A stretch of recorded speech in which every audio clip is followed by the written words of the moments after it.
Welcome to Shawn Thinking Out Loud. I'm Shawn Armstrong, and today's episode is called A Republic of People Who Don't Know What a Republic Is. America just celebrated its 250th anniversary, 250 years since the adoption of the Declaration of Independence on July 4th, 1776. There were fireworks, there were flags, there were speeches, there were concerts. There were politicians wrapping themselves in patriotic language like a cheap suit rented for the weekend. And there were millions of Americans celebrating an event they couldn't explain if you took away their phones and gave them 30 seconds. That's the uncomfortable part. We've become very good at performing patriotism. We know how to wave the flag. We know how to post an eagle. We know how to put Thomas Jefferson's face next to a quotation he never said. We know how to add dramatic music to a video of Mount Rushmore. What many Americans don't know is what actually happened in 1776, what the Declaration did, what it didn't do, how the Constitution came later, or why the difference matters. We're celebrating the anniversary of a political philosophy most citizens couldn't accurately describe. That should concern you, because a constitutional republic depends on informed citizenship. It doesn't require everyone to become a historian. It doesn't require every mechanic, truck driver, nurse, teacher, farmer, or infantryman to spend his evenings reading 18th-century pamphlets beside a candle. But it does require a basic understanding of what kind of government we have, where its authority comes from, how its powers are divided, and what limits were placed upon it. That's the minimum equipment required for self-government, and we're sending people onto the political battlefield without any of it. No map, no compass, no ammunition. Just a meme, a slogan, and enough confidence to embarrass the family name. Here's what happened. America reached the 250th anniversary of the Declaration of Independence. Here's what the celebration was supposed to represent. People declared that legitimate government rested on consent, that human beings possessed rights government did not create, and that political authority could be resisted when it became destructive of those rights. Here's what many people apparently think happened. George Washington signed the Constitution on July 4th, defeated the Democrats at Gettysburg, invented freedom of speech, and personally added "In God We Trust" to the Declaration while riding a bald eagle. I'm exaggerating slightly.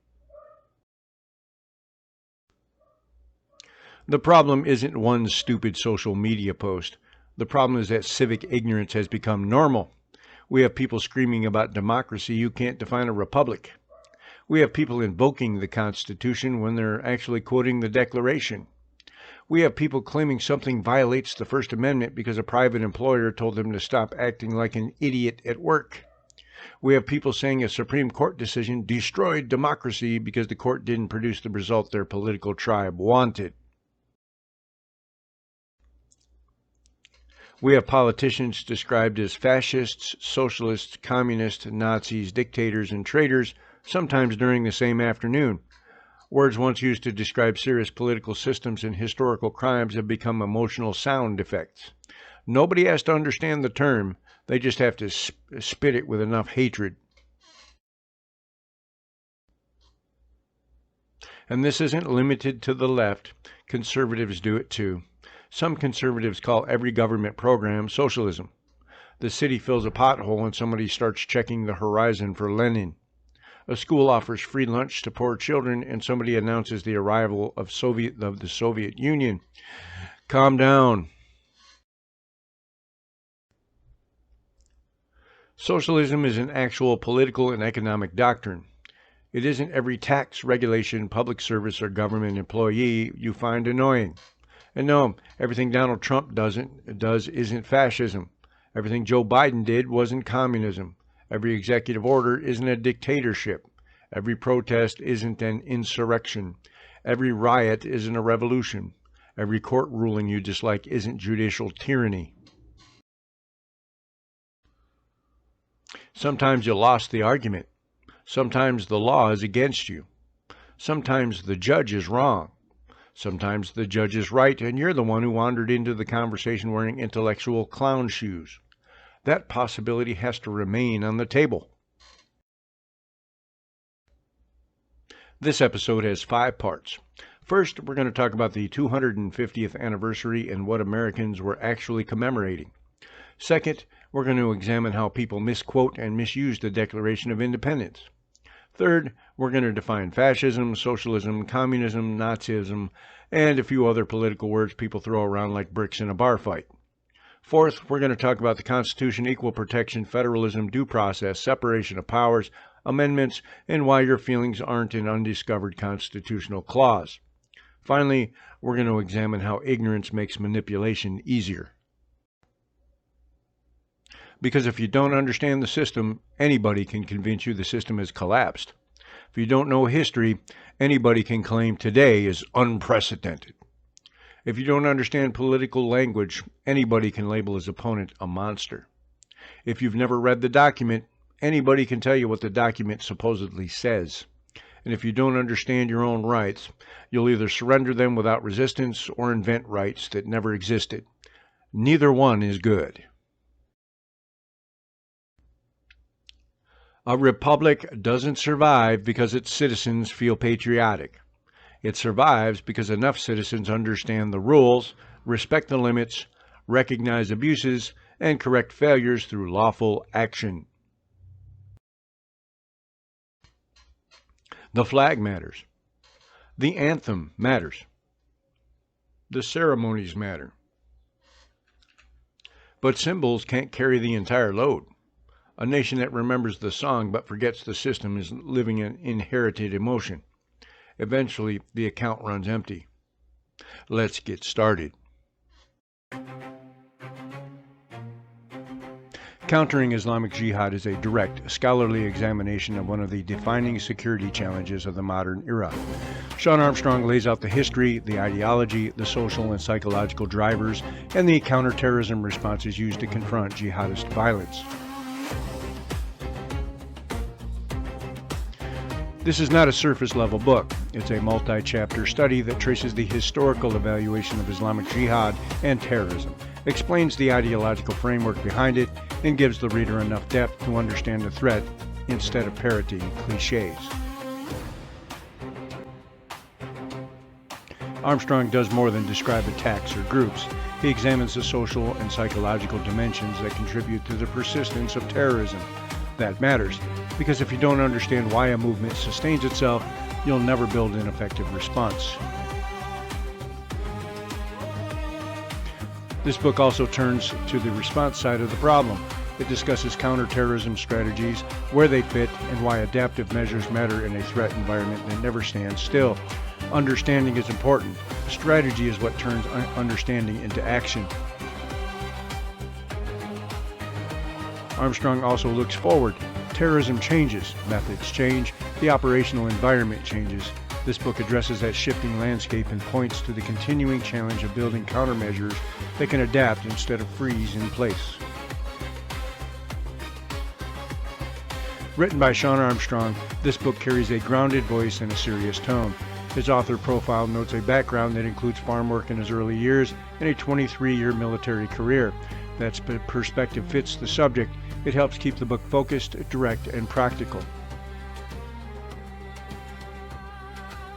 If you want a deeper understanding of Islamic Jihad, terrorism, and the counterterrorism approaches used against them, get the book. Scan the QR code and pick up Countering Islamic Jihad on Amazon. Written by Shawn Armstrong, available now.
250 years ago, representatives of 13 British colonies approved a declaration announcing that those colonies were free and independent states.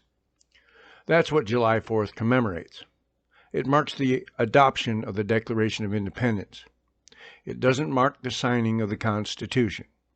It doesn't mark the ratification of the Bill of Rights. It doesn't mark the end of the Revolutionary War. It doesn't mark the day George Washington became president. And it certainly doesn't mark the founding of a modern political party, no matter how many activists attempt to drag 18th-century statesmen into whatever pathetic online argument they're losing this week. The Declaration and the Constitution are different documents with different purposes. The Declaration announced separation. The Constitution created a governmental structure. The Declaration explained why the colonies believed independence was justified. The Constitution established the federal government and divided its powers. The Declaration is a statement of political principles, grievances, and national independence. The Constitution is the operating framework of the United States government. You'd think that distinction would be taught early and remembered easily. Instead, people blend the documents together into one mystical patriotic scroll written by the Founding Fathers, apparently during a single long weekend. It wasn't one weekend. It wasn't one document. It wasn't one argument. The founding was a long, disputed, difficult process. The Declaration came in 1776. The Articles of Confederation created the first national framework and proved too weak to manage the country effectively. The Constitutional Convention met in 1787. The Constitution was ratified through state conventions. The new federal government began operating under that Constitution. The Bill of Rights followed in 1791. That timeline matters because it reveals something Americans often forget. The country wasn't created by magic. It wasn't delivered from heaven in finished form. It was built through conflict, error, experience, argument, compromise, and correction. The founders didn't agree on everything. They fought over representation. They fought over national power. They fought over state authority. They fought over executive power. They fought over standing armies. They fought over taxation. They fought over slavery. They fought over religion. They fought over whether the proposed Constitution itself posed a threat to liberty. The Federalists argued that the existing Confederation was too weak and that a stronger national government was necessary. The Anti-Federalists warned that consolidated power could swallow the states and threaten individual liberty. Both sides made serious arguments. The Federalists won ratification. The Anti-Federalists helped force the adoption of the Bill of Rights. That's how a functioning republic develops. People argue, they make their case, they build institutions, they adopt safeguards, they lose some battles, they win others. They don't simply declare everyone who disagrees with them an enemy of humanity and demand that a social media company erase them. Apparently, that innovation had to wait for progress.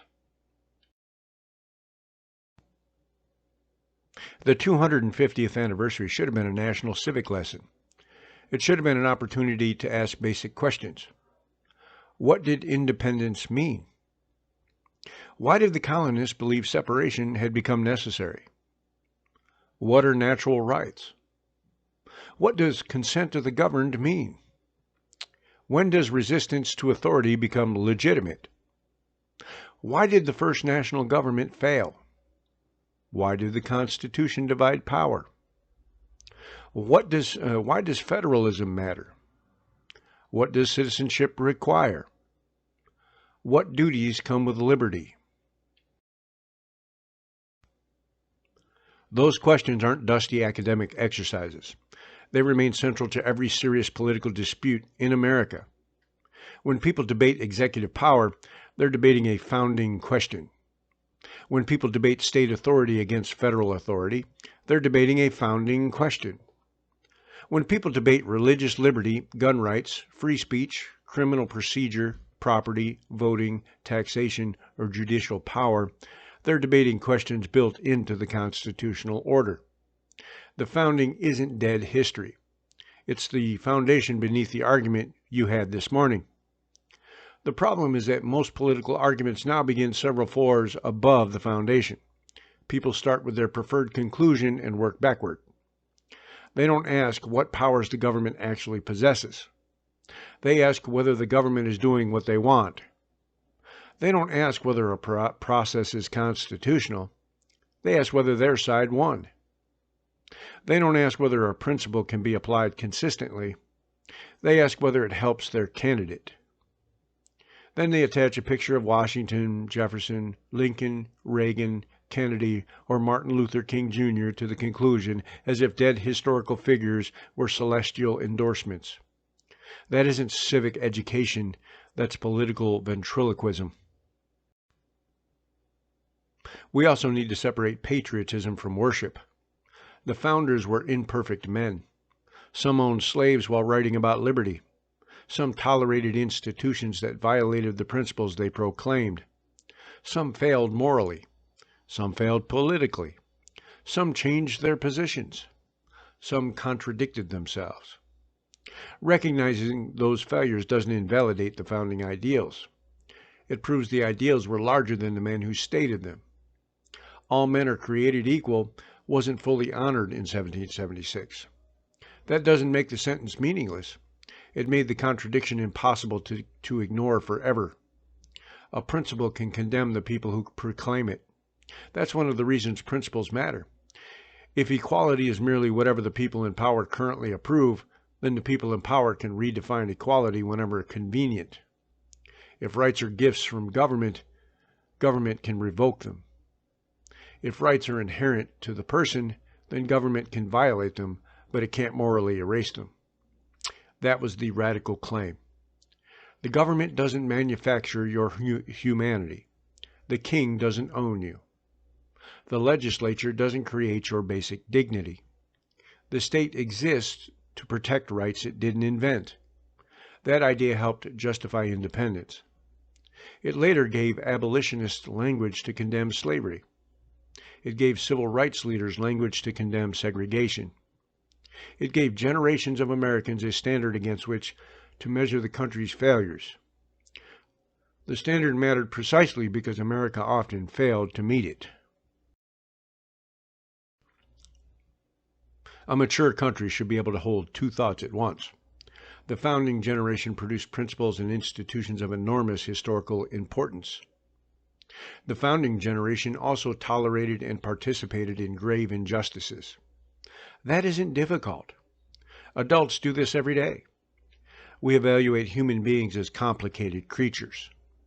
Your father might have been a good provider and a terrible communicator.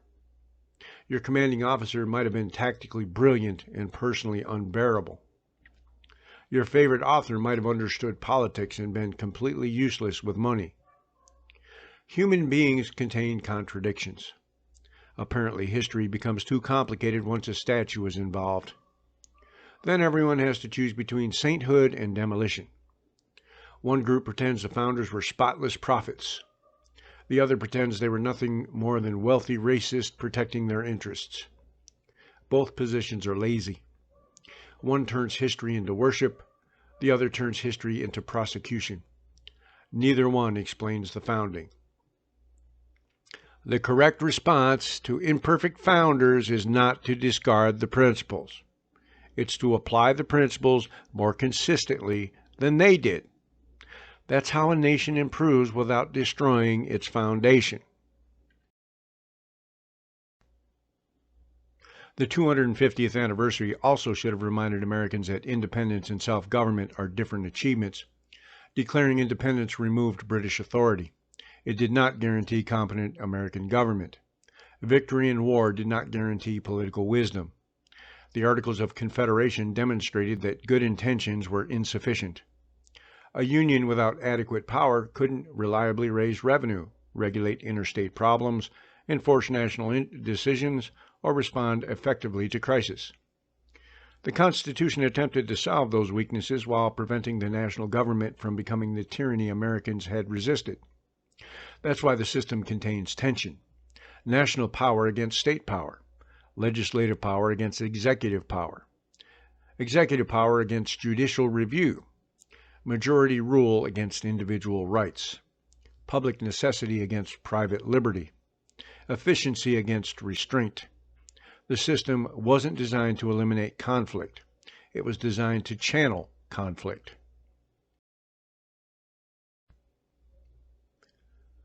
That matters because Americans increasingly treat disagreement as proof that the system is broken. Congress argues, so democracy is failing. A court blocks a president, so there's a constitutional crisis. A state challenges federal authority, so civil war is around the corner. A president vetoes legislation, so he's a dictator. A legislature investigates an executive, so it's a coup. A citizen protests, so it's insurrection. Sometimes institutions are doing exactly what divided institutions are supposed to do. Conflict isn't automatically collapse. Friction isn't automatically failure. Checks and balances often look ugly because checking power is an ugly business. It involves delay. It involves resistance. It involves lawsuits. It involves vetoes. It involves hearings. It involves politicians giving speeches long enough to make death seem like an administrative convenience. But the alternative to slow conflict isn't harmony. The alternative may be concentrated power. A dictator can make government very efficient. So can a military junta. So can a one-party state. Trains might run on time, assuming the slogan is true. People also disappear. Efficiency isn't the highest political value. Liberty is often inefficient. Due process is inefficient. A trial takes longer than a firing squad. An appeal takes longer than a decree. Legislative debate takes longer than executive command. That delay is often the price of preventing irreversible abuse. So what did the 250th anniversary commemorate? It commemorated a declaration that political legitimacy had limits. It commemorated the claim that human beings possessed rights beyond royal control. It commemorated a decision to separate from Britain. It commemorated courage, ambition, contradiction, sacrifice, and political risk. It didn't commemorate a perfect nation. It commemorated a nation making a claim about what government ought to be. The proper way to honor that anniversary isn't to pretend the country never failed. It's to understand the standard and continue measuring government against it. You can't defend what you don't understand. You can't restore what you can't describe. And you can't celebrate self-government while outsourcing every political thought to whichever influencer appears most angry in vertical video. A birthday party for a republic is worthless if nobody remembers how the republic works. Now let's talk about the document everybody quotes and almost nobody reads past the famous paragraph. The Declaration of Independence may be the most quoted document in American history. It may also be the most selectively quoted. Most people know some version of the famous lines. All men are created equal. Unalienable rights. Life, liberty, and the pursuit of happiness. Consent of the governed. The right of the people to alter or abolish destructive government. Those phrases matter. They express the philosophical case for independence. But the Declaration is more than a collection of motivational quotations. It's an argument. It has structure. First, it explains why the colonies believed they needed to state their reasons. It explains that people shouldn't governments over minor or temporary problems. Then it argues that a long pattern of abuse can justify political separation. Then it lists grievances against King George III. Finally, it declares the colonies free and independent states.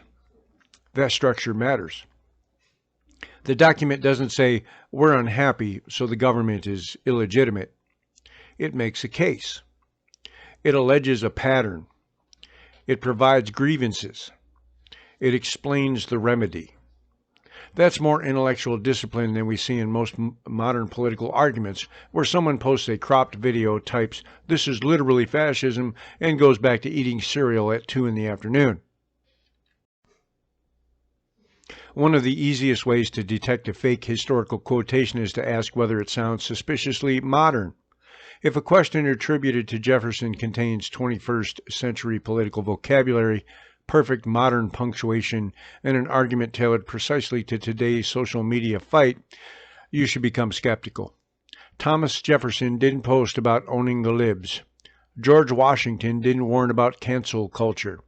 Benjamin Franklin didn't announce that taxation was theft in a meme font. Abraham Lincoln didn't describe Facebook fact checkers, and the founders didn't spend the Constitutional Convention arguing about your preferred presidential candidate.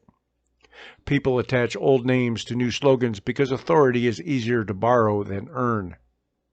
A statement sounds stronger when it's attributed to Jefferson, even when Jefferson never said it, especially when nobody checks. A fake quotation gets shared because it confirms what people already believe. The audience doesn't ask whether the quotation is authentic. They ask whether it feels useful. That's the standard now. Not truth, utility. Can I use this against somebody? If yes, post it. Maybe add a flag. Religious language in the Declaration gets distorted from both directions. Some people insist the Declaration is a purely secular document with no meaningful religious references. That's false. The document refers to the laws of nature and of nature's God. It says people are endowed by their Creator with unalienable rights. It appeals to the supreme judge of the world. It expresses reliance on the protection of divine providence. Those references are present. You don't have to be an ordained minister to find them. You need eyesight and enough patience to read more than one paragraph. Other people go to the opposite extreme and claim the Declaration establishes a specific denomination, detailed theology, or formal Christian government. That's also too broad. The Declaration invokes God and natural law.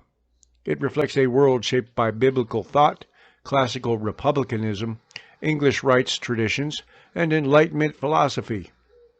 But it isn't a church confession. It doesn't establish a national denomination. It doesn't provide a doctrinal statement on baptism, communion, church government, salvation, or any other dispute Christians have managed to argue about for centuries with remarkable stamina. The religious language establishes a moral source beyond the king. That's crucial. Rights aren't granted by George III. They're not granted by Parliament.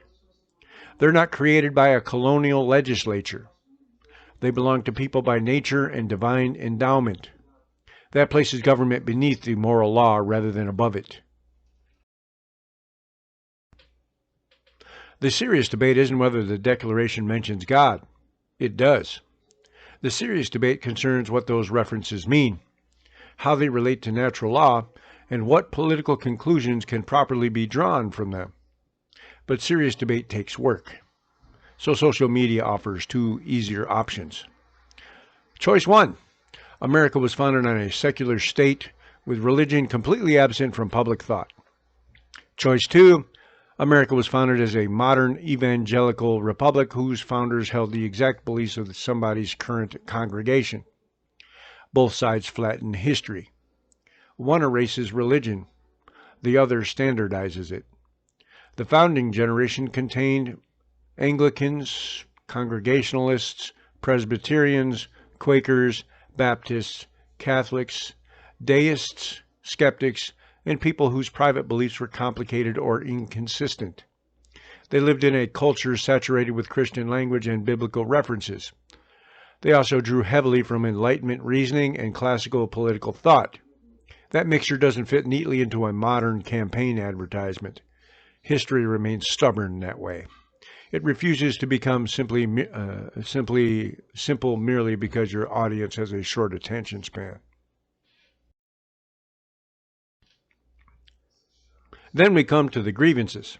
The largest portion of the Declaration is not the famous philosophical paragraph. It's the list of accusations against the king.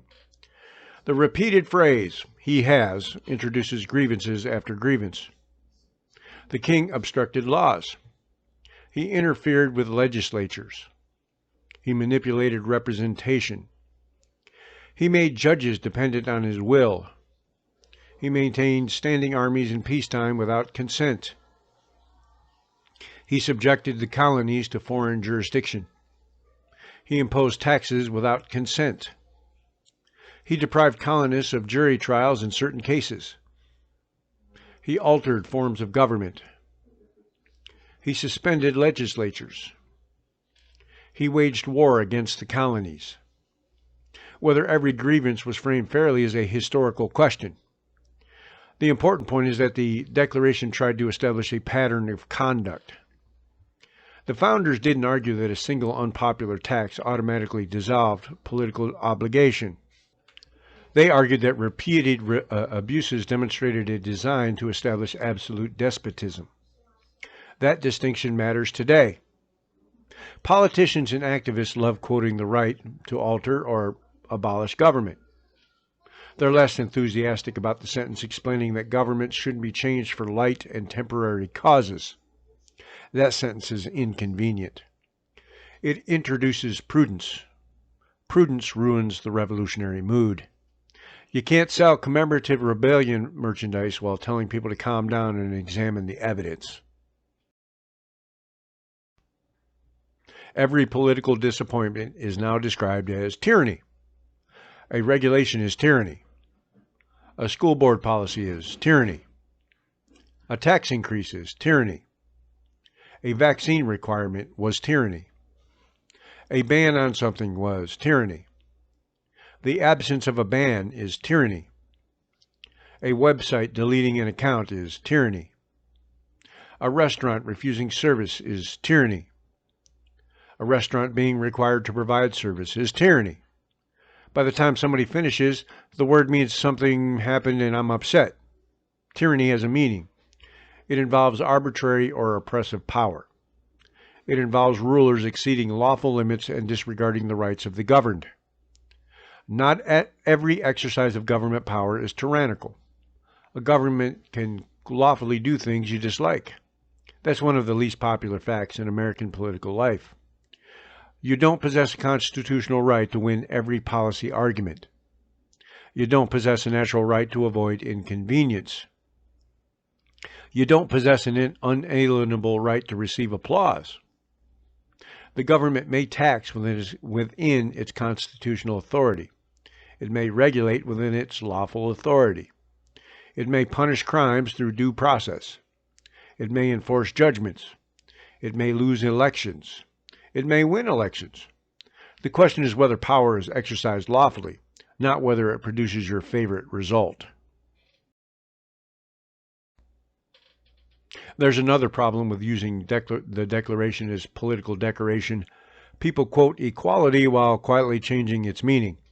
The Declaration states that all men are created equal. That means equality in natural human worth and rights. That doesn't mean equality in talent. It doesn't mean equality in judgment. It doesn't mean equality in wealth. It doesn't mean equality in physical ability. It doesn't mean every opinion deserves equal respect. Some opinions are informed. Some are uninformed. Some are thoughtful. Some are stupid enough to make a houseplant reconsider democracy.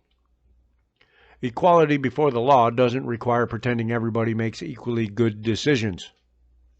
It requires government to recognize people as rights-bearing individuals rather than assigning legal worth through inherited status, caste, race, or political usefulness. That principle has enormous implications. It condemns slavery. It condemns legal segregation. It condemns caste systems. It condemns arbitrary privilege. It also creates tension with policies that distribute legal treatment according to racial or group categories. That debate requires precision. Instead, one side says any unequal outcome proves discrimination. The other side sometimes pretends historical discrimination left no lasting effects. Both sides can avoid hard questions by yelling louder. Civilization marches forward. The phrase consent of the governed is also abused. Consent doesn't mean unanimous agreement. A government doesn't become illegitimate every time you oppose a law. You participate in a constitutional order with elections, representations, courts, federalism, amendments, and legal procedures. You may lose. Consent means political authority ultimately rests on the people rather than divine right monarchy, hereditary caste, or permanent military rule. It's expressed through constitutional processes. That doesn't mean every outcome is just. Majorities can violate rights.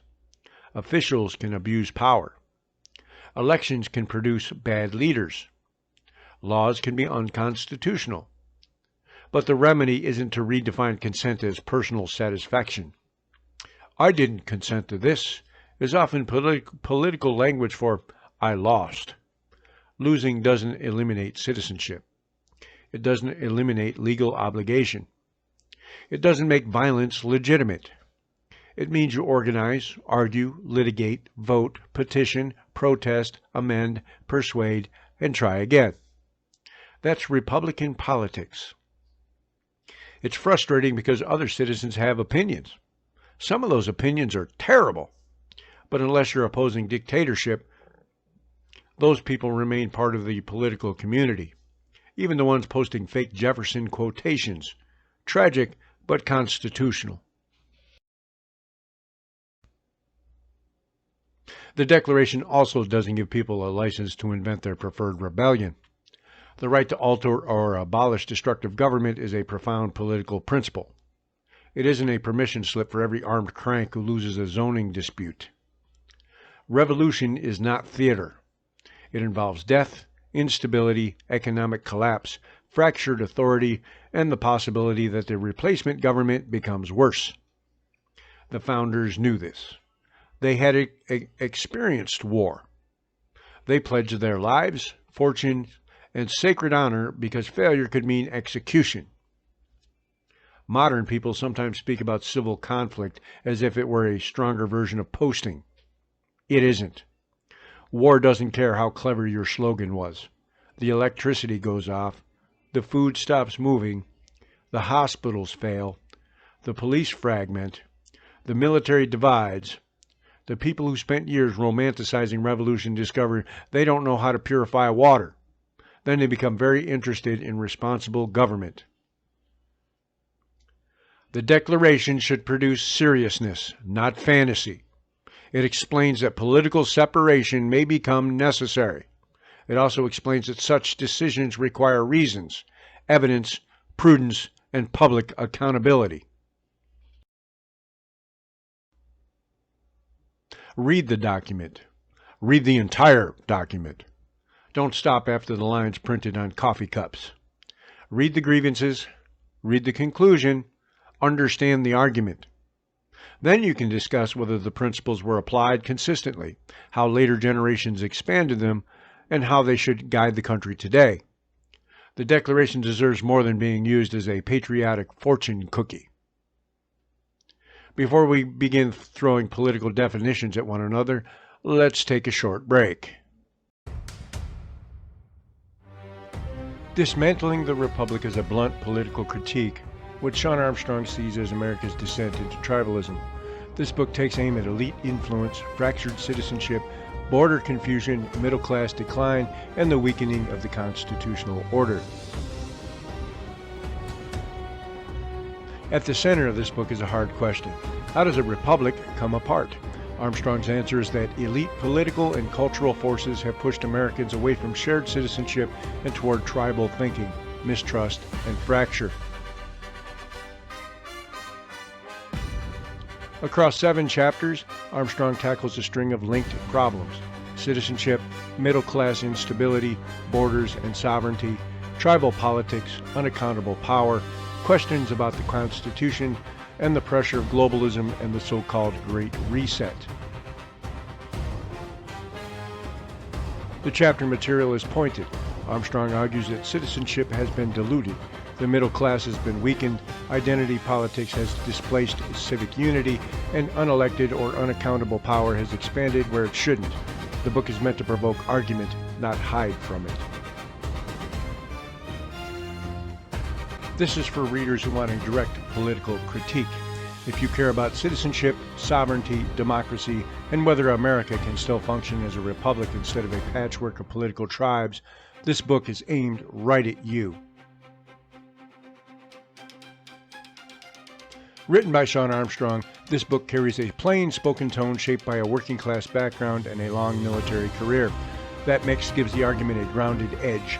It reads like somebody trying to say something clear, not somebody hiding behind fashionable language.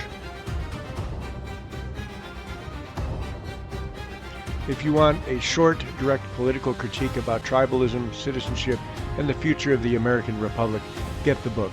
Scan the QR code and pick up Dismantling the Republic on Amazon, written by Shawn Armstrong. Available now.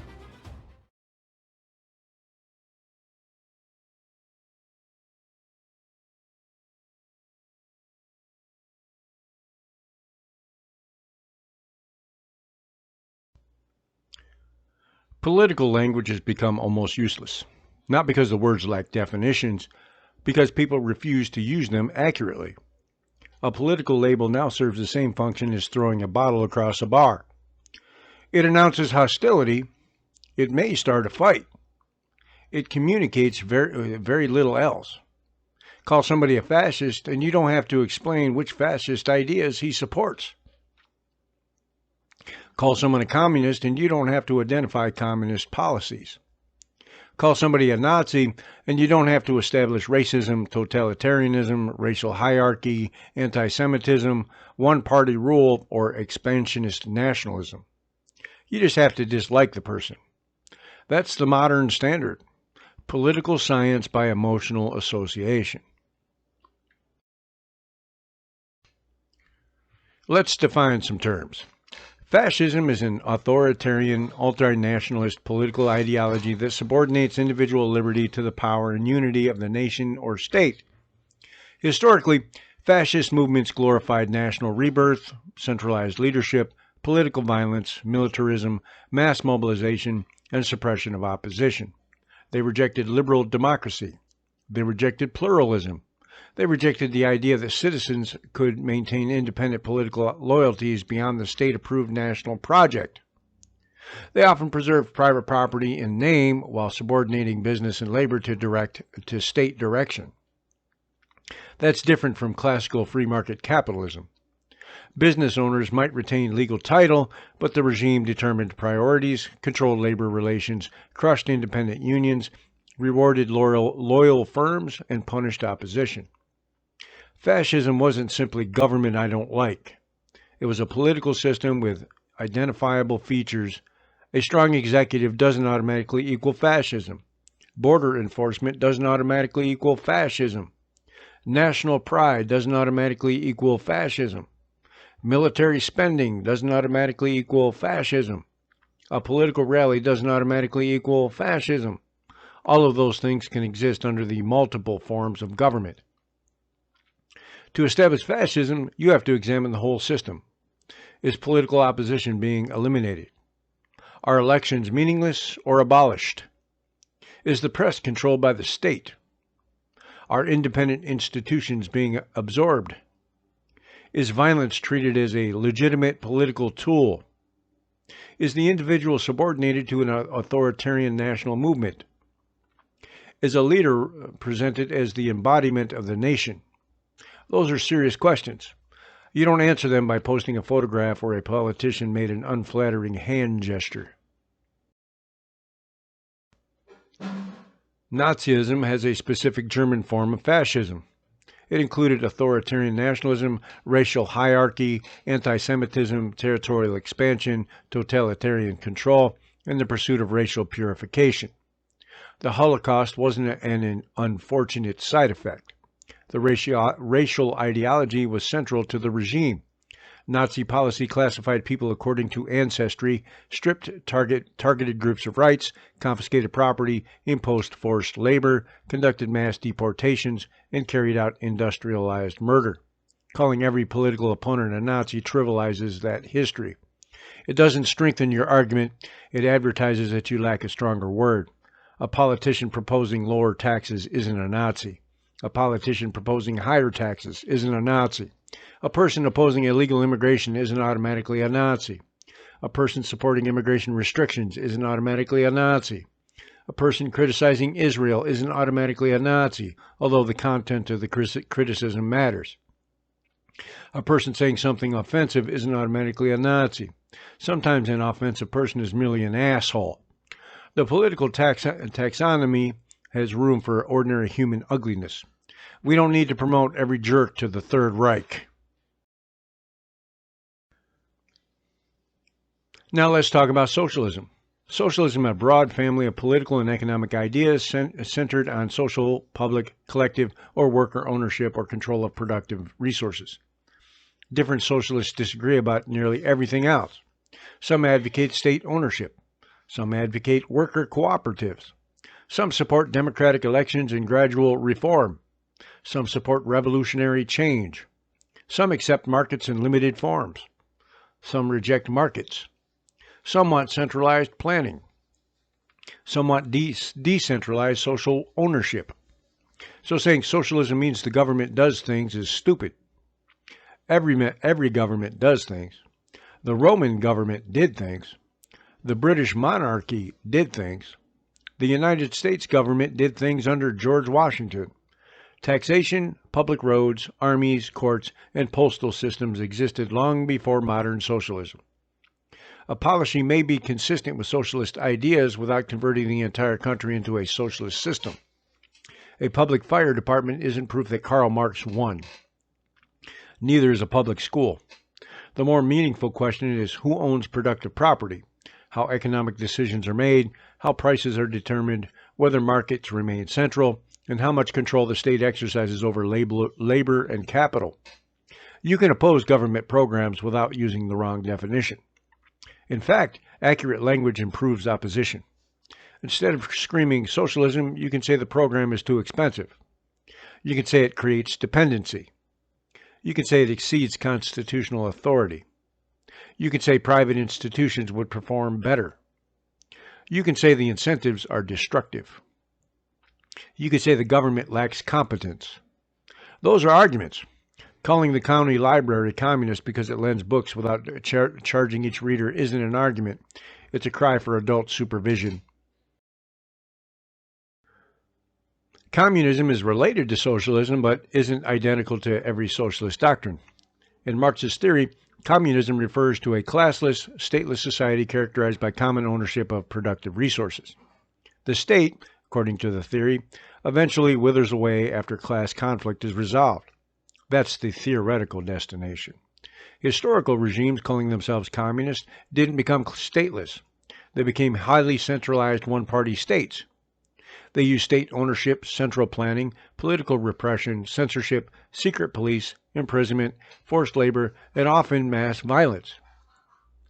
The promised stateless society required an enormous state to force humanity towards statelessness. A little administrative hiccup.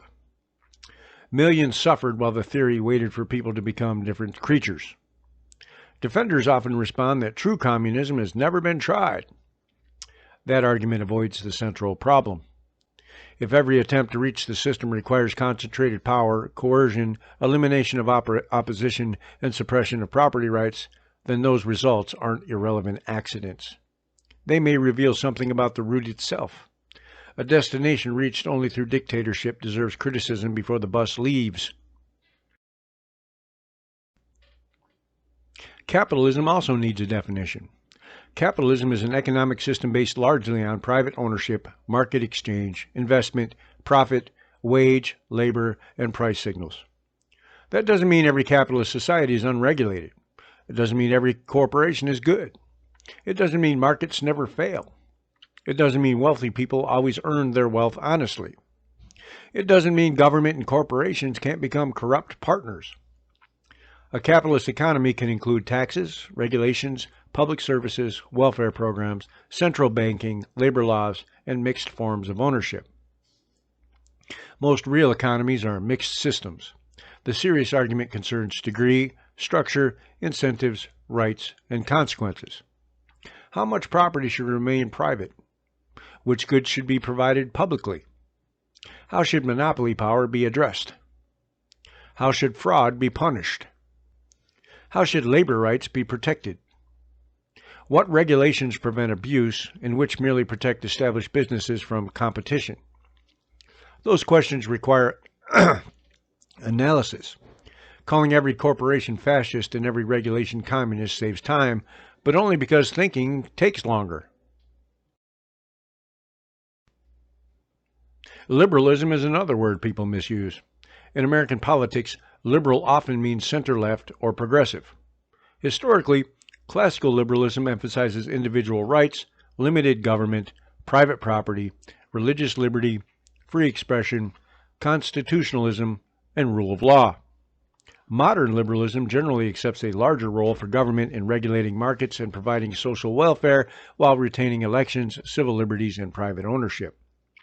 Progressivism overlaps with modern liberalism, but often places greater emphasis on administrative expertise, social reform, group disparities, and government management of social outcomes.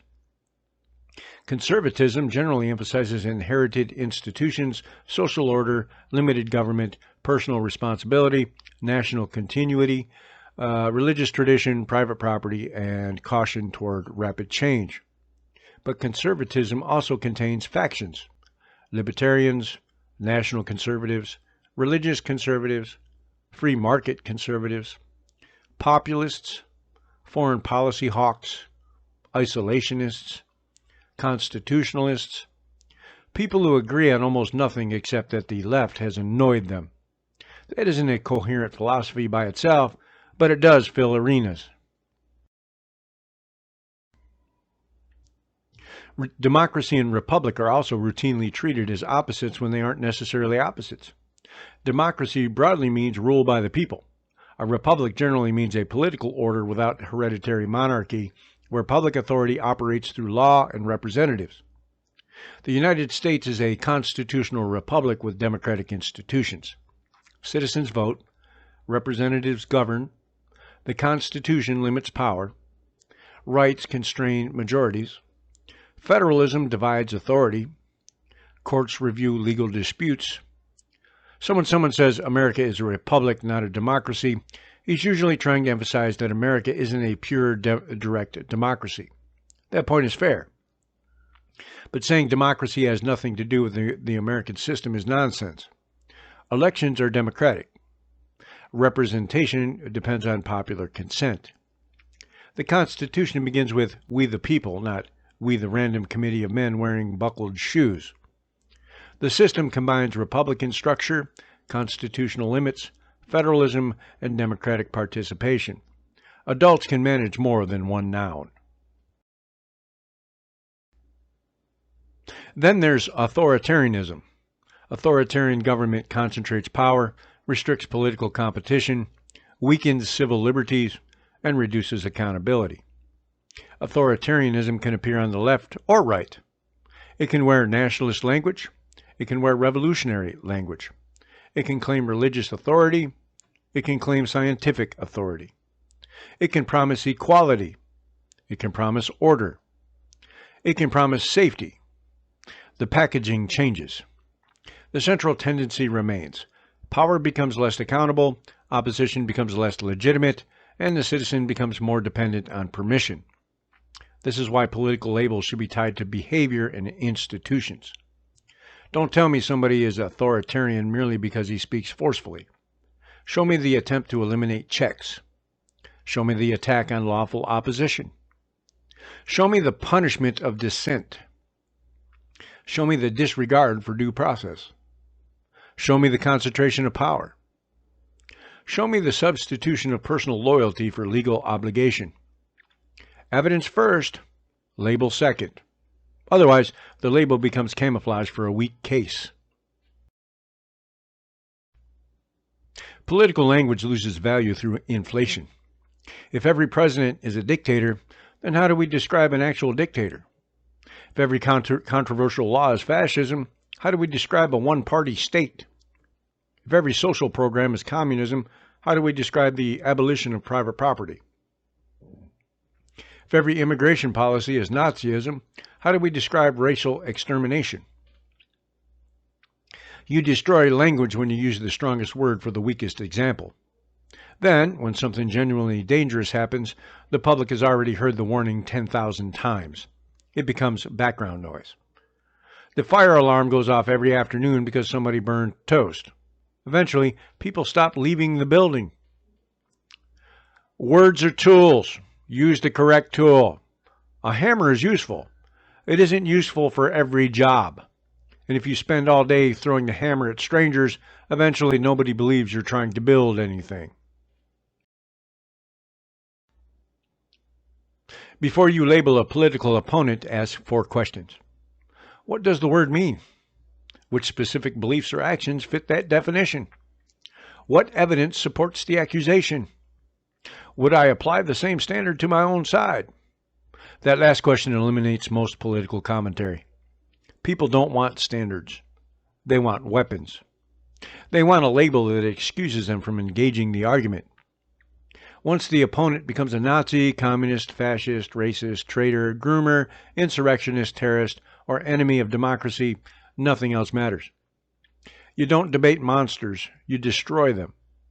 That's why careless language becomes dangerous. It doesn't merely make people stupid.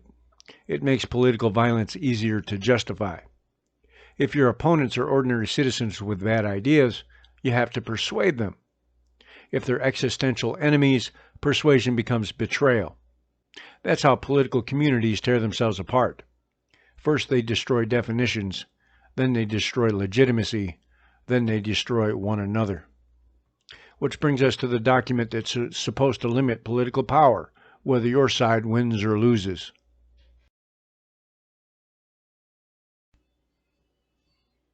The Constitution isn't a list of everything Americans value. It isn't a national mission statement. It isn't a collection of inspirational quotations. It isn't a feelings survey. It establishes government. It grants powers. It divides powers. It limits powers. It creates procedures. It provides methods for amendment. It identifies relationships among federal institutions, states, and citizens. That sounds basic. Yet political debate constantly treats the Constitution as a bag of emotional confetti. People reach inside, pull out a phrase, and throw it over whichever conclusion they already wanted.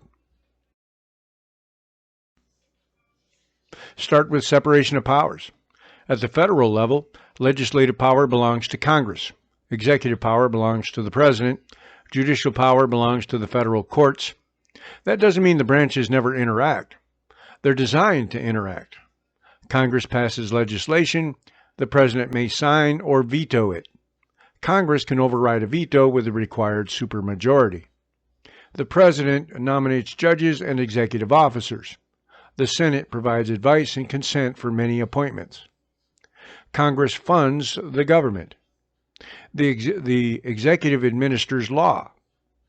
Courts resolve cases and controversies. Congress conducts oversight and possesses impeachment powers. The President commands the armed forces, while Congress possesses major war-related and funding powers. The system overlaps intentionally. A branch with absolutely no connection to the others couldn't check them. The goal isn't isolation. The goal is preventing one institution from becoming supreme. That's why complaints about obstruction require context. Sometimes obstruction is irresponsible. Sometimes it's the system preventing a branch from acting alone. Your opinion depends heavily on which party controls the branch.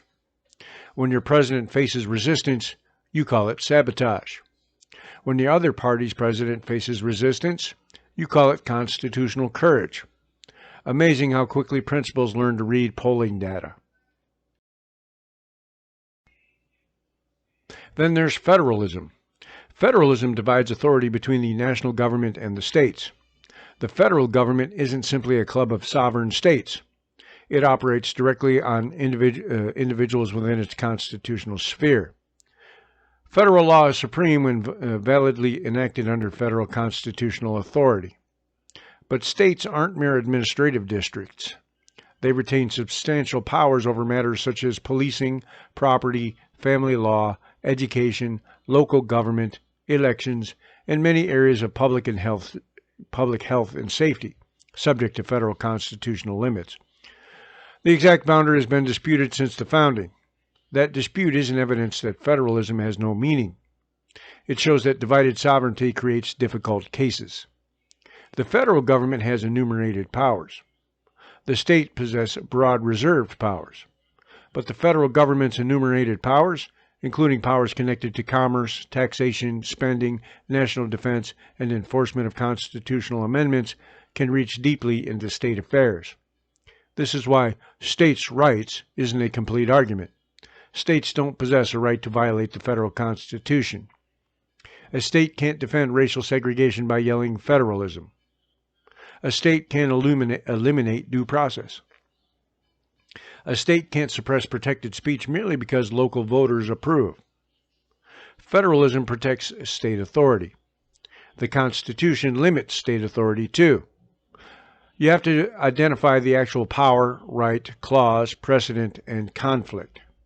States' rights, without identifying the right or power, is a bumper sticker pretending to be legal analysis. Equal protection comes from the 14th Amendment.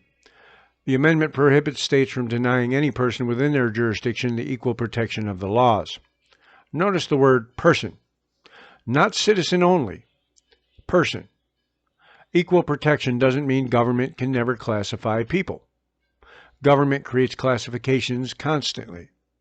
Age requirements, residency requirements, income categories, licensing standards, criminal classifications, disability rules.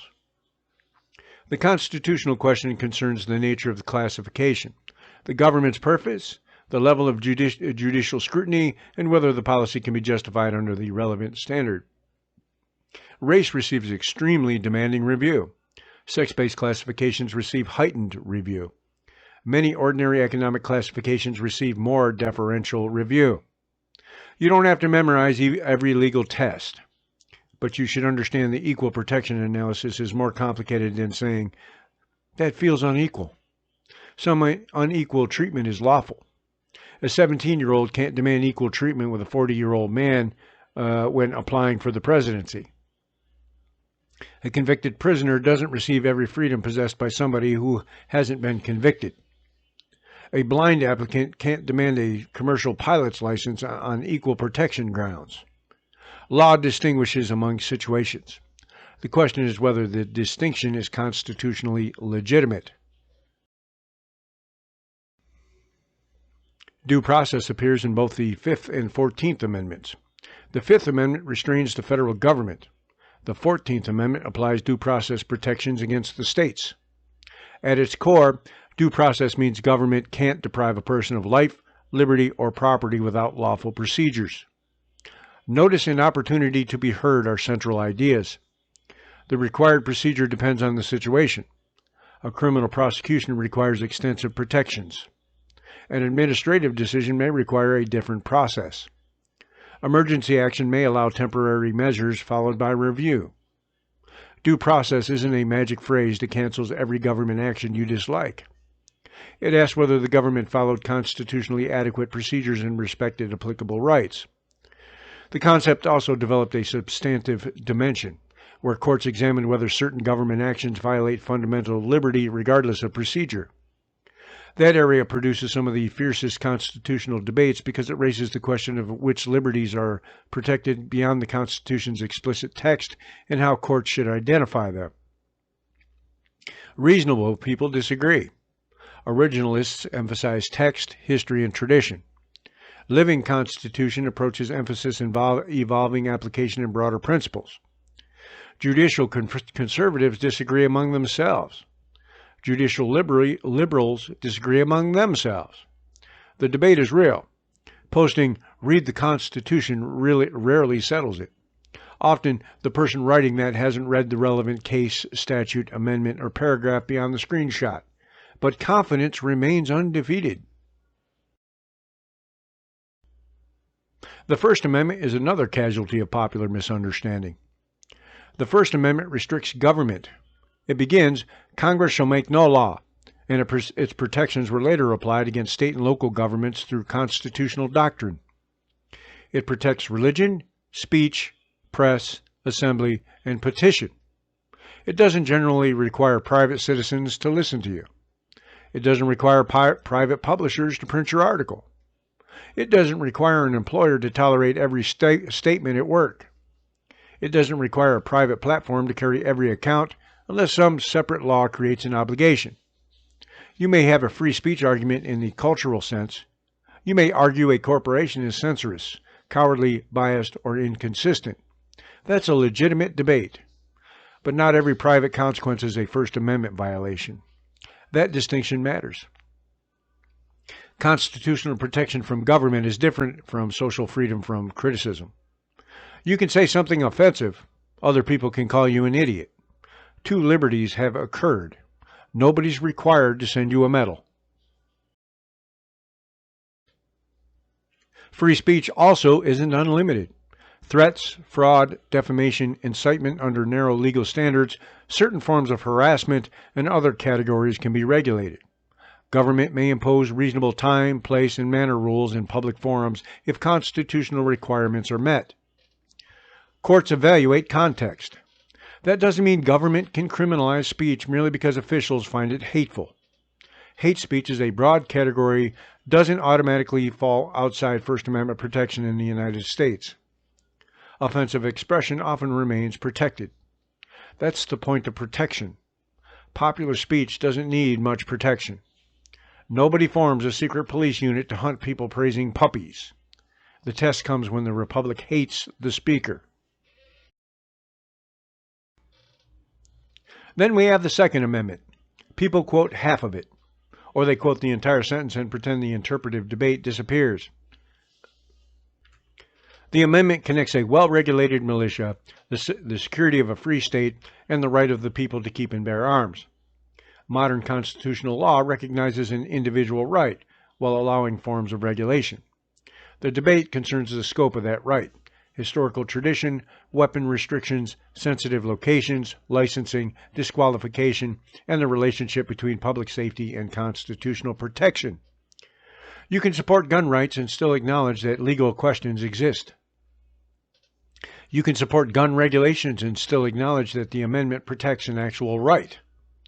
The mature position begins with the text and law. The immature position begins with "nobody needs" or "shall not be infringed" means no rules under any circumstances, then refuses to examine the constitutional framework. Rights deserve stronger arguments than slogans.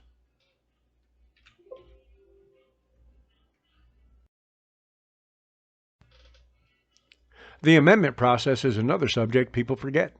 The Constitution can be changed. It has been changed repeatedly. The amendments abolished slavery. They established equal protection and national citizenship. They expanded voting rights. They changed Senate elections. They imposed and later repealed alcohol prohibition. They limited presidential terms. They changed presidential succession procedures. They adjusted congressional compensation rules. Article 5 provides the process. That process is difficult by design. Constitutional change requires broad agreement. You don't amend the national charter because 51% of voters are angry on Tuesday. The difficulty protects stability. It also means bad or outdated provisions can be hard to correct. That tension is intentional. A constitution that changes as easily as ordinary legislation provides weak protection against temporary majorities. A constitution that can't change at all eventually becomes brittle. Article 5 attempts to balance permanence and correction. If you believe the Constitution should guarantee a right that isn't currently recognized, argue for an amendment. If you believe a constitutional provision should be changed, propose the language. Build support, persuade states, do the work. Don't announce that your preferred policy is already hidden inside a clause like a prize in a cereal box. Judicial review deserves similar discipline. Courts interpret the Constitution when resolving cases. That gives judges enormous power. It doesn't make them infallible. Courts have issued terrible decisions. Courts have upheld injustice. Courts have reversed themselves. Judges bring legal theories, assumptions, and human limitations to their work. Criticizing courts is legitimate. Calling every unfavorable ruling illegitimate is not. A ruling can be legally weak and still binding until overturned or superseded through lawful means. That's an uncomfortable distinction. You can believe a court was wrong. You can seek rehearing. You can appeal.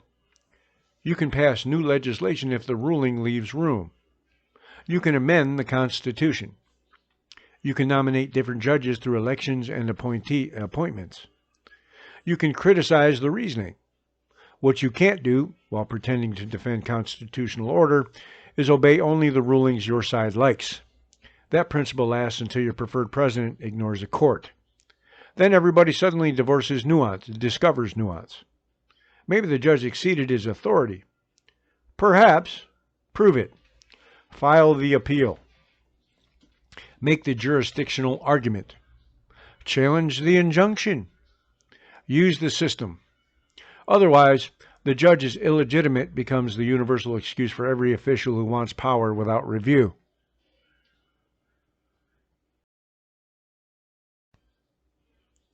Constitutionality also differs from wisdom. A law may be constitutional and stupid. A law may be constitutional and expensive. A law may be constitutional and morally wrong. A law may be constitutional and ineffective. The Constitution establishes a floor and structure. It doesn't answer every policy question. Congress might possess authority to enact a policy. That doesn't mean it should enact it. A state might possess police power to impose a regulation. That doesn't mean the regulation is useful. A president might possess discretion. That doesn't mean exercising it is wise. Political arguments often jump directly from constitutional to good. Those aren't synonyms. Something can be legal and terrible. Ask anyone who's ever dealt with a cable company. The reverse is also true. Something may be desirable but unconstitutional under current law. You might believe a policy would improve society. That doesn't automatically create federal power to enact it. Good intentions don't expand constitutional authority. Every authoritarian government claims good intentions. Safety, unity, equality, stability, emergency, national survival, public welfare. The words sound respectable. The question is what power is being claimed and what limits remain. The Constitution matters most when it prevents your side from doing something you want. Anybody can respect constitutional limits imposed on an opponent. The test comes when the limit blocks you. That's why constitutional literacy requires consistency. If executive orders were tyranny under the last president, examine them under this president with the same standard. If federalism protected states under your preferred administration, it still exists under the other party. If due process protects people you admire, it protects people you despise. If free speech protects your message, it protects messages you consider disgusting, within legal limits. If equal protection means individual treatment, you don't abandon it when group preferences become politically useful. If courts deserve respect when they affirm your rights, they don't become enemy institutions the moment you lose a case. Consistency is difficult. Tribalism is easy. That's why tribalism sells better. The Constitution isn't a perfect document. It contained compromises with slavery. It excluded large portions of the population from meaningful political participation under the original system and state laws. It required amendments, conflict, war, legislation, litigation, and social movements to move closer to its stated ideals. But the constitutional process created methods for correction without requiring national collapse every generation. That achievement matters. The Constitution channels power. It doesn't eliminate ambition. It doesn't eliminate corruption. It doesn't eliminate stupidity. No document can accomplish that. If parchment could cure stupidity, Congress would be a monastery. The system requires citizens and officials willing to respect boundaries. Written rules matter. Civic character matters too. When citizens no longer understand limits, politicians discover that every limit is negotiable. When voters reward abuse, officials learn to abuse more efficiently. When institutions lose public trust, demagogues offer personal loyalty as a replacement. When constitutional arguments become tribal theater, the document remains on display while the habits supporting it decay. The republic can keep its architecture long after the internal structure begins rotting. The building still looks impressive. Then one day somebody leans against the wrong wall. Before the final segment, let's talk about another republic that assumed its institutions would last forever.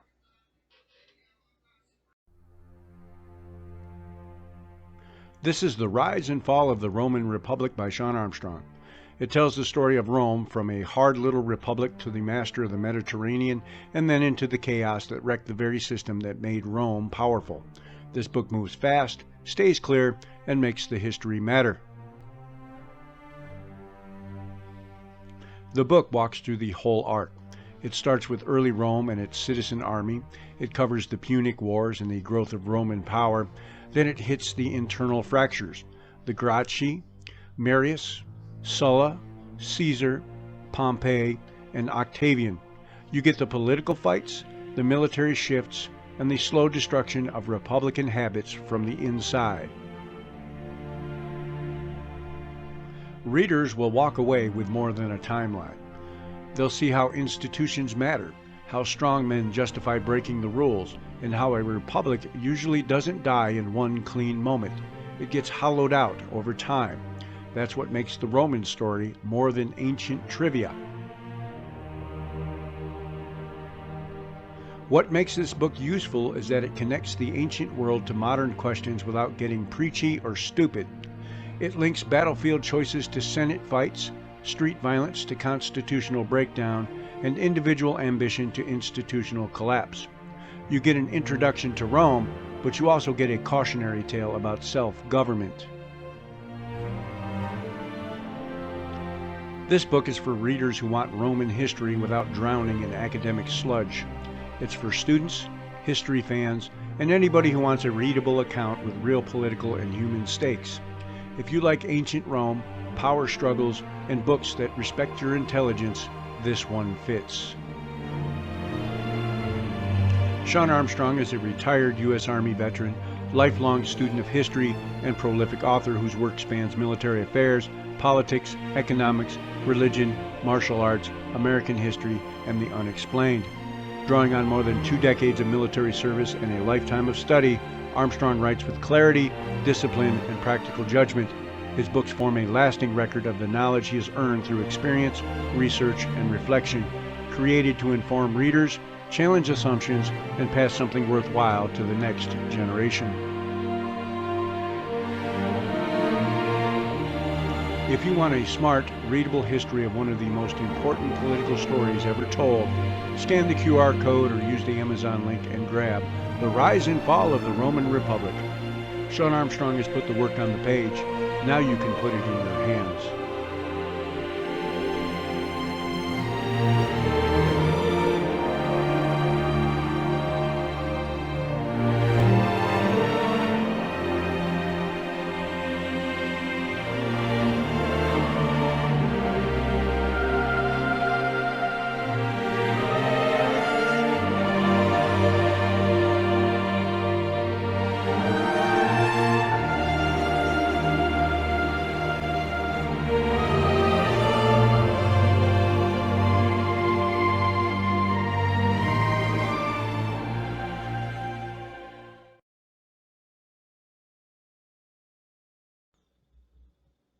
Ignorance is politically useful. An informed citizen is difficult to manipulate. An ignorant citizen can be frightened, flattered, enraged, and directed. You don't need to prove that his rights have been destroyed. You only need to tell him they have.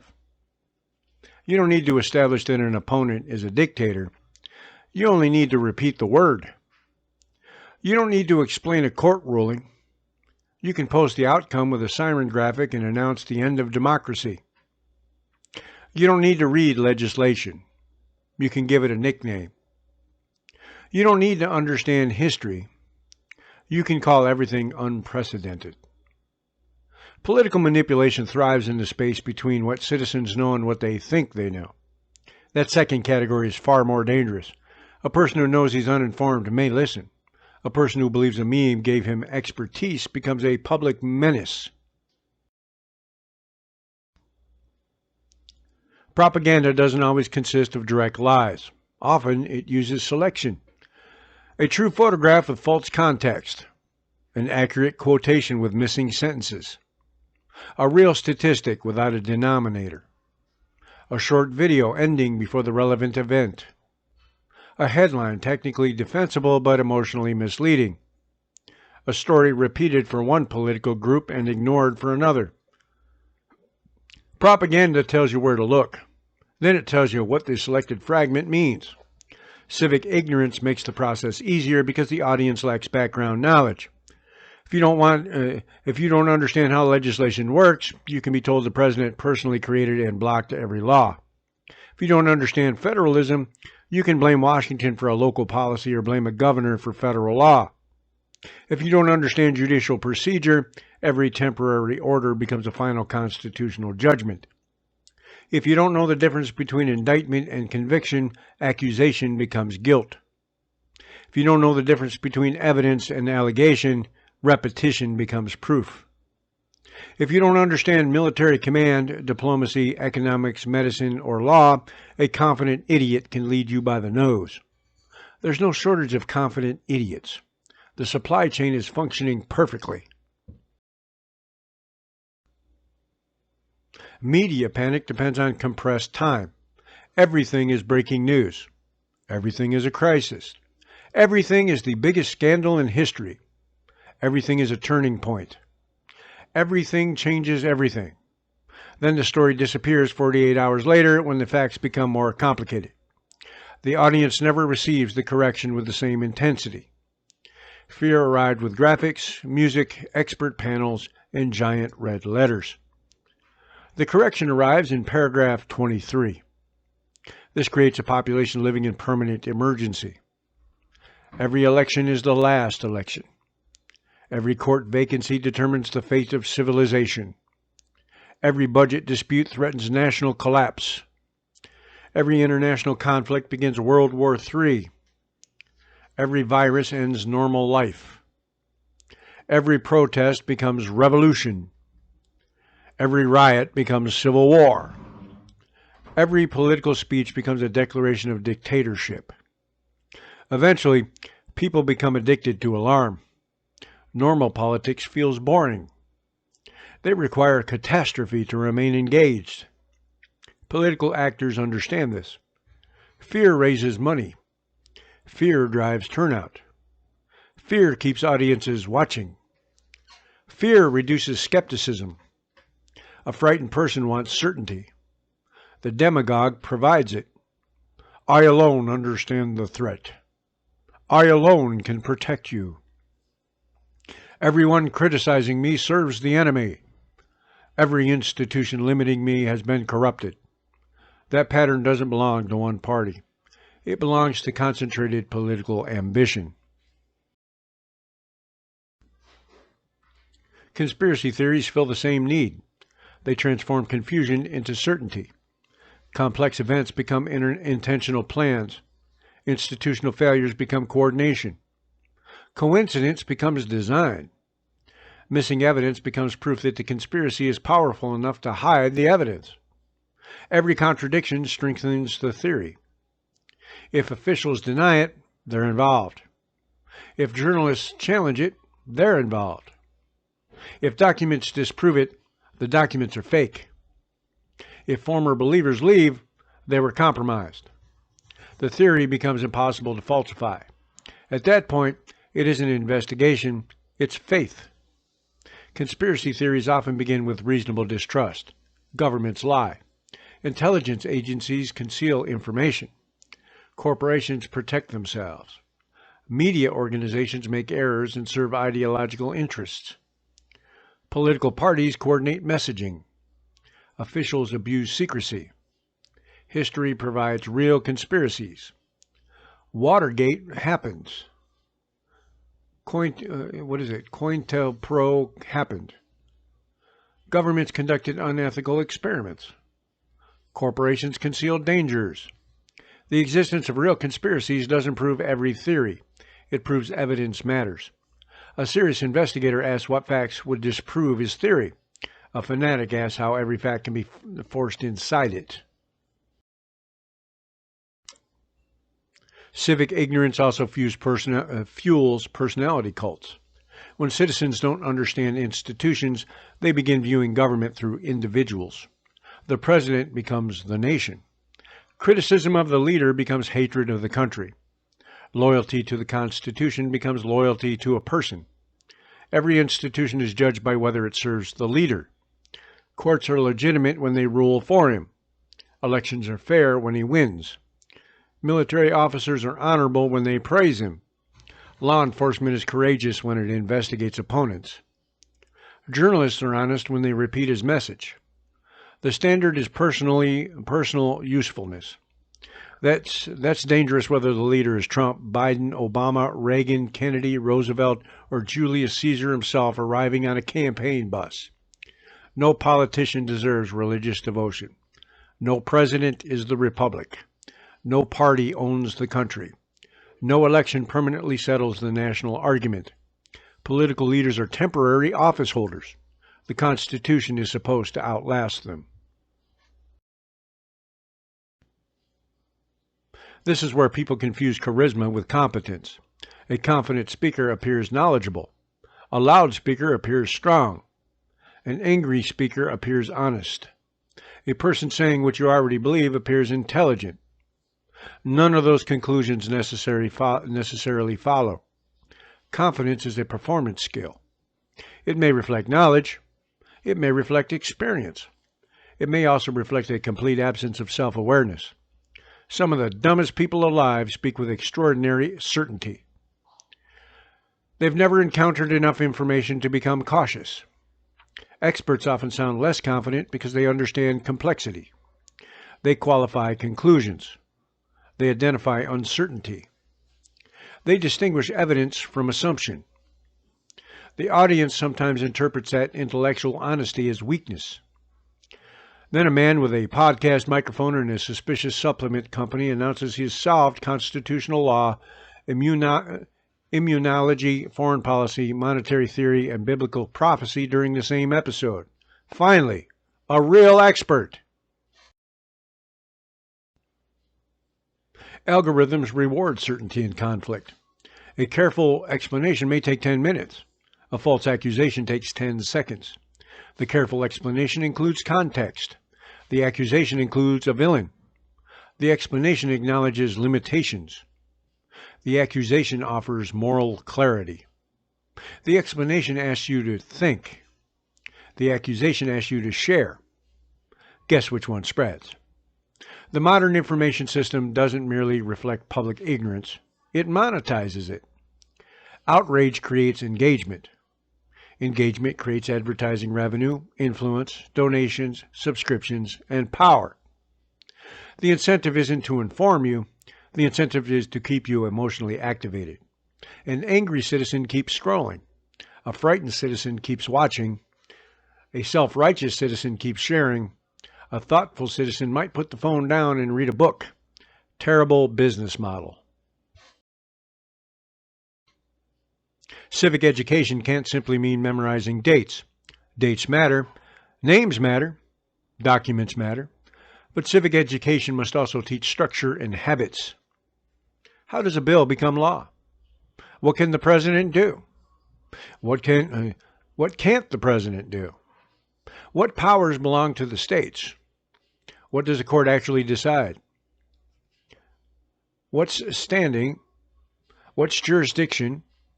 What's due process? What's equal protection? What's the difference between civil and criminal law? What does an indictment establish? What does an acquittal establish? What's an amendment? What's federalism? What's judicial review? How do you evaluate a source? How do you distinguish reporting from commentary? How do you identify a cropped quotation? How do you check whether a historical figure actually said something? These are survival skills for citizenship. Without them, people become dependent on interpreters, and interpreters usually have agendas. Education also requires teaching disagreement.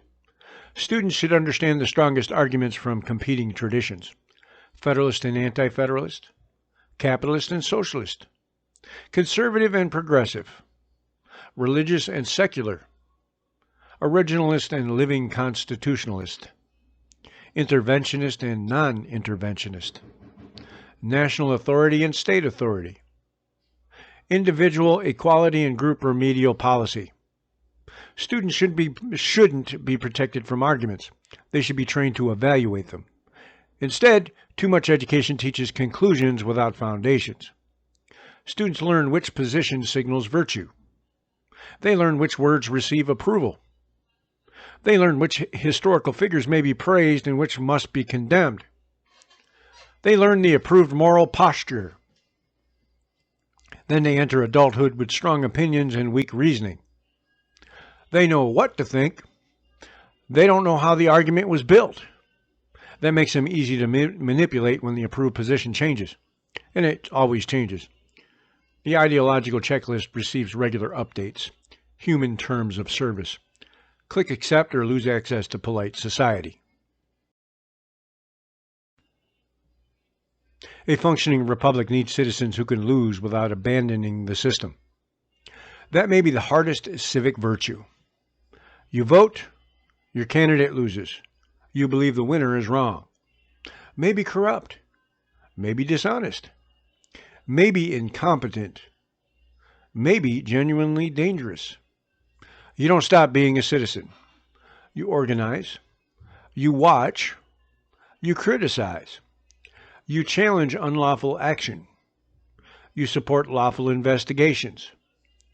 You prepare for the next election. You defend rights consistently. You refuse political violence. You maintain enough institutional loyalty to correct the system rather than burn it down. That doesn't mean passive obedience. The founders weren't passive. The civil rights movement wasn't passive.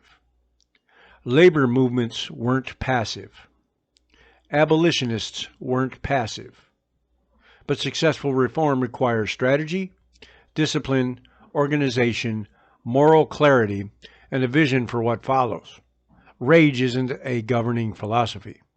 Destroying an institution is easier than replacing it. Ask every revolution that discovered this after the prisons filled. The republic also requires citizens willing to criticize their own side. That's rare because political identity has become social identity. Admitting your party was wrong feels like betraying friends, family, faith, or community. So people defend conduct they would condemn if the names were reversed. They explain away corruption. They ignore lies. They redefine principles. They attack witnesses. They change the subject. They compare the offense with something the other party did. They never answer the charge. This is how constitutional standards die. Not through one dramatic decision, through thousands of excuses. My side had to do it. The other side started it. This election is too important. The country is at stake. We can return to normal later. Later never comes. The emergency becomes permanent. The exception becomes precedent. The precedent becomes authority. Then the other party inherits it. Suddenly, everybody remembers the Constitution. Any power you give your favorite leader will eventually be used by the leader you despise. Plan accordingly. Civic ignorance creates another illusion. People imagine the republic runs automatically. It doesn't. Institutions are maintained by behavior. A law means little if officials ignore it and citizens reward them. A constitutional limit means little if every violation is excused as temporary necessity. A norm means little if only one side follows it. A court order means little if enforcement depends entirely on voluntary obedience. An election means little if losing parties refuse every outcome. A right means little if citizens defend it only for allies. The machinery requires maintenance. That maintenance is boring. Reading, voting, attending meetings, serving on juries, following local government, checking claims, learning history, writing representatives, supporting institutions when they act lawfully, opposing them when they exceed authority, teaching children that citizenship involves duties, not merely benefits. None of this produces dramatic video. Nobody gains a million followers by reading the county budget. But republics are maintained through ordinary acts. They're destroyed when ordinary people stop performing them. You don't need a degree in political science. You don't need a law degree. You don't need to memorize every Federalist paper. You don't need to know the name of every Supreme Court justice since John Jay. Start with the basics. Read the Declaration. Read the Constitution. Read the Bill of Rights. Learn what each branch does. Learn what your state government does. Learn who represents you. Learn how local elections work. Learn the difference between a news report and a commentary show. Read beyond the headline. Check the quotation. Ask for the source. Look for the full video. Examine the date. Find out whether the statistics describes people, households, cases, percentages, totals, or projections. Ask what evidence would change your mind. That last question is painful. It requires admitting you could be wrong. Human beings dislike that almost as much as being placed on hold. The Republic doesn't demand genius. It demands attention. It demands restraint. It demands enough humility to understand that no faction possesses permanent wisdom. It demands enough courage to oppose your own leaders when they violate your principles. It demands enough discipline to separate evidence from emotion. It demands enough historical knowledge to recognize old failures wearing new clothing. The Republic doesn't require every citizen to become a constitutional scholar. It does require them to know more than the person who designed the meme. That shouldn't be an impossible standard. Yet, here we are. Before the Constitution settled into American life, there was a fight over what kind of republic this country would become. The Federalists versus the Anti-Federalists. America's Great Debate takes you straight into that argument. It's a book about power, liberty, sovereignty, and the constitutional tensions that still shape the country right now. This book does more than summarize names and dates. It lays out both sides of the central argument. The Federalists believed the new nation needed a stronger national structure to survive and function. The Anti-Federalists warned that a central authority strong enough to govern could also become strong enough to crush liberty. That tension is the core of the American constitutional story. The argument becomes simple once you strip away the labels. One side said the Republic needed enough power to function, defend itself, and endure. The other side said any government given that much power would eventually use it against the people. That debate never really ended. It just changed clothes and kept going. At 300 pages, this book gives you the room to actually examine the founding debate instead of dumbing it down. It works for readers who care about American history, constitutional design, and the mechanics of self-government. If you want a serious but readable look at the most important political argument in the country's founding, this book earns a look.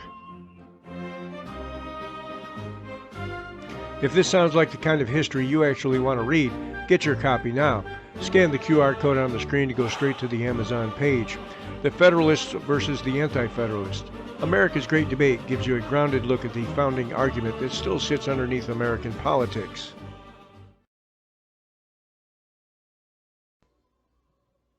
America survived 250 years after declaring independence. That doesn't guarantee another 250. History offers no permanent contracts. Republicans aren't immortal. Constitutions don't defend themselves. Rights don't enforce themselves. Institutions don't maintain themselves. Citizens do that, or they don't. The anniversary gave Americans an opportunity to remember what the Declaration represented: natural rights, consent, political accountability, resistance to arbitrary power, the need to justify serious political action before the world. It also gave us an opportunity to recognize how far public understanding has declined. We celebrate documents we haven't read. We quote men we haven't studied. We invoke rights we can't define. We condemn political systems we don't understand. We demand constitutional outcomes without constitutional processes. Then we act shocked when politicians exploit the confusion. They're politicians. Exploiting confusion is practically an internship requirement. The answer isn't blind faith in institutions. Institutions fail. Officials lie. Courts make mistakes. Legislatures abuse authority. Presidents overreach. Agencies expand. Parties protect themselves. Media organizations distort. Citizens should remain skeptical, but skepticism without knowledge becomes paranoia. Distrust without evidence becomes conspiracy. Patriotism without understanding becomes pageantry. Anger without discipline becomes destruction. Read the documents. Learn the structure. Use political words accurately. Apply standards consistently. Defend the rights of people you dislike. Question leaders you admire. Demand evidence from people who disagree with you. That's the harder test. Any fool can interrogate the opposition. It takes character to interrogate an ally. The founders didn't give us a completed project. They gave later generations principles, institutions, contradictions, and methods of correction. Some generations expanded liberty. Some restricted it. Some strengthened the republic. Some weakened it. Our generation will leave a record too. The question is whether that record will show citizens capable of governing themselves, or a population so distracted, frightened, and poorly informed that it handed judgment to parties, personalities, algorithms, and professional liars. A republic is not maintained by declaring that you love it. It is maintained by learning how it works and refusing to let your own side destroy it. Fireworks are easy. Citizenship is work. Flags are easy. Principles are work. Slogans are easy. Consistency is work. Calling the other side fascist is easy. Opening a book appears to require specialized equipment. 250 years is worth celebrating. It's also worth understanding. Because when a people forgets why its systems was created, how its power is divided, and what its rights require, the system doesn't immediately disappear. It remains. The buildings remain. The ceremonies remain. The elections may remain. The flags remain. But the substance gradually drains away. And one day, people discover they preserved every symbol except the republic itself. This is Shawn Armstrong, and this has been Shawn Thinking Out Loud, a republic of people who don't know what a republic is. Learn the history, read the documents, check the quotation. And before you declare somebody a Nazi, communist, fascist, dictator, or enemy of democracy, take 5 minutes to find out what the damned words mean. The republic doesn't require every citizen to become a constitutional scholar. It does require them to know more than the person who designed the meme.